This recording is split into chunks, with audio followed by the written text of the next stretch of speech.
Sisimulan na ngayong Marso ang 1.2 km Aquino Byway Extension sa Barangay Kalulot na magkukonekta sa City of San Fernando at Mexico, Pampanga. Karugtong ang proyekto ng Bacolor Rehabilitation Plan na layong pasiglahin ang ekonomiya ng bayan. Magiging tulay ang 75 million pesos byway extension upang mapabilis ang transportasyon ng mga motorista at commuter, lalo na ang quarry trucks mula sa mga karatig bayan.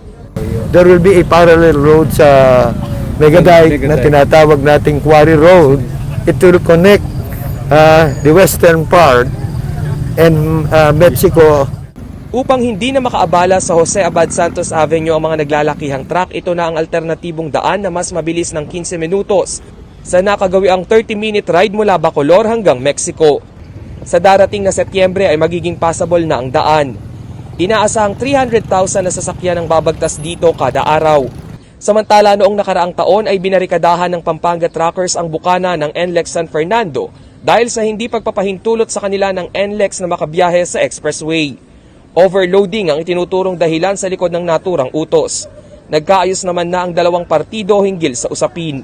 Gayunpaman, malaki pa rin ang ambag ng quarry industry sa lalawigan ng Pampanga. Umabot sa higit 1 bilyong piso ang quarry collection ng probinsya simula July 2019 hanggang February 2021. Rainiel Pawid, CLTV News.